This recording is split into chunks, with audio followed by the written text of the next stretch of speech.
just chickens doing chicken stuff. It's about 4:30 and we have released the chickens and they are doing the chicken things in the garden bed, one of the garden beds. So this one we actually kind of tilled up. We kind of tilled it up today. This is hard to see right now with my giant shadow on it, but this is pretty much what it looked like before. There were some bare patches, but most of it was covered with this grass, and it's really thick, tough grass. But we managed to tear it up some, and I'll show you the contraption that we used. Tom was gifted an old disc, and this disc we knew it didn't have enough weight, and somebody had already rigged it up with the baling wire and had obviously had some kind of blocks on it before. So what we did was we just came in with some new bricks.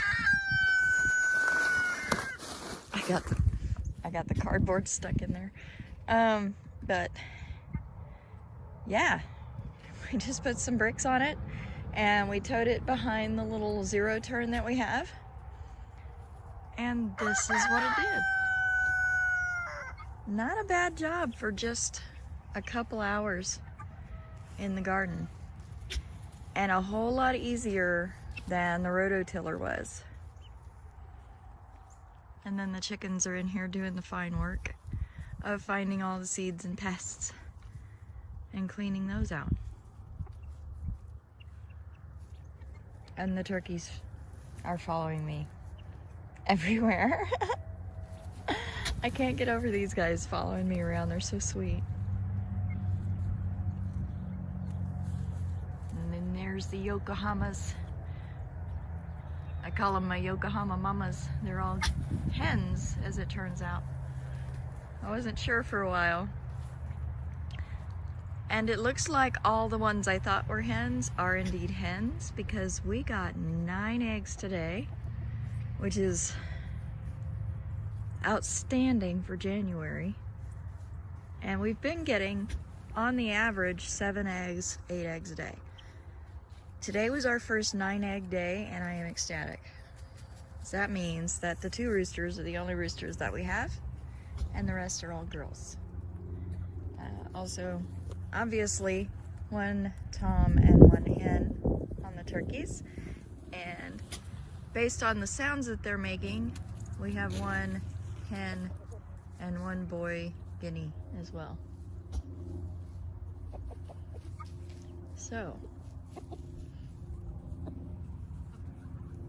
this is our flock.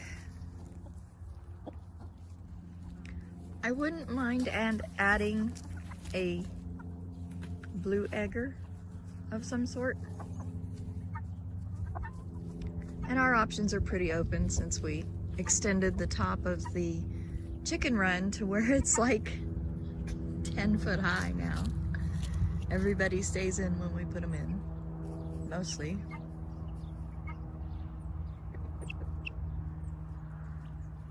But that was our other project today. Earlier today, I did something different with my fresh eggs. Tom and I put our heads together and did some research, and we came up with water glassing as a good way to preserve eggs without having to rely on a refrigerator.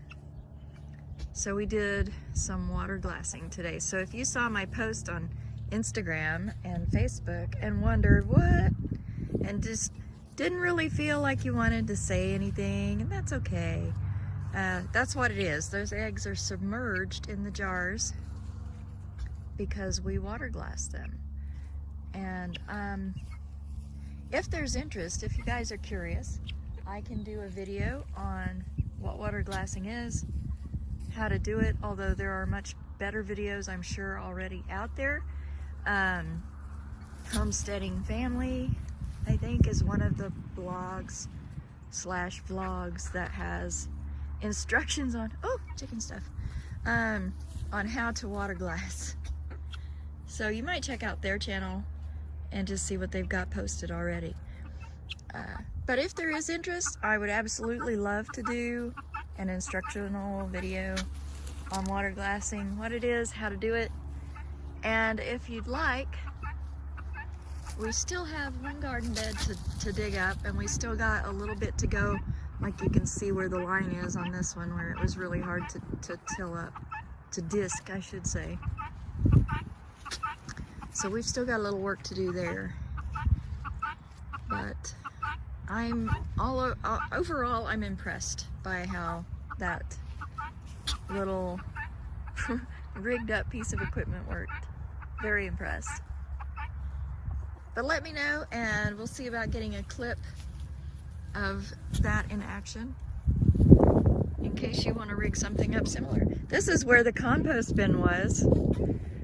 We've decided that we need to move that, and we need to move that bed, and probably that bed, but definitely the first two, for when this comes down or comes out and we get to build our house. So stay tuned, because huge changes are coming. And I know we took a really long break during the whole COVID thing. As it happens, we did get sick with COVID, and we got over it. We fared really well. We were very lucky compared to a lot of folks. So until next time, you guys, be safe, be well, and we'll see you.